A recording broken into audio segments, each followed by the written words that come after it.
Salut les rockers. 16h-18h, Philippe Manœuvre, Émilie Mazoyer.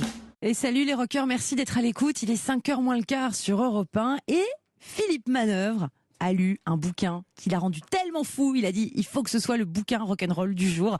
Alors allez-y, Philippe, donnez-nous envie de lire ce livre. J'ai la bloblotte, Émilie, c'est ma première chronique livre dans l'émission. Vous allez être avez fait super. toutes les autres, mais je vais essayer. Alors, voilà. C'est l'histoire d'un mec, on est au studio Coluche, donc je commence comme ça. Voilà. Bravo. C'est l'histoire d'un mec, en l'occurrence un jeune philosophe français nommé Yann Kerninon, les noms n'ont pas été changés, qui, suite à une série de problèmes personnels, décide de monter un groupe de rock. Comme un exutoire, Émilie. C'est vrai, on sait que la musique fait du bien à l'homme ou à la femme, fût-il blessé par une histoire bien bêtasse.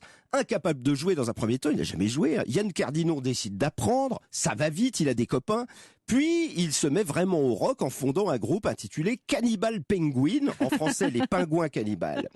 Premier grand moment, le lendemain de cette décision, il se réveille tout autre. C'est vrai, il est là dans son lit, il se réveille, il se dit mais je suis un rocker, moi. Et oui, il fait partie d'un groupe.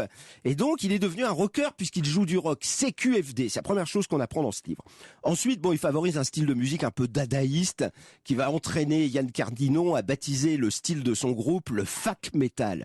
Mais c'est bien, c'est créatif, il faut le faire, c'est du fac metal. Penseur original, en plus des aventures des répètes, des premiers concerts, de tout ce qui fait la destinée d'un groupe de rock, Kerninon, le philosophe, va se livrer à une quête de sens qui tombe plutôt bien. Il découvre plein de choses passionnantes, et notamment ceci. Il dit depuis les années 80, le pervers a fait son chemin. Et il constate, aujourd'hui, tout le monde se comporte comme un petit Sid Vicious. Tout se passe comme si le nihilisme punk des premiers rockers et les sketchs des Monty Python étaient devenus notre quotidien dans un monde insensé. Et Kerninon multiplie les exemples et ça fait mal. Mais oui, les banquiers suisses font du SM en sniffant de la coke, les traders qui ont mis par terre le système financier vivent dans un hédonisme de rockstar. Bref, nous assistons, dit-il, au triomphe du punk, mais dans ce qu'il contenait de pire. Les rêves de Bernard Tapie sont devenus réalité et les publicitaires cocaïnés collectionnent les 45 tours vintage des Sex Pistols. Alors quel peut être le rôle du rock dans un monde pareil? Ce rock venu desserrer l'emprise des religions en 1954, des politiques en 1968, des carcans de la société à toutes les époques. À quoi peut-il encore servir à partir du moment où même votre concierge sniffe de la coke? Quel est le sens du rock en 2016?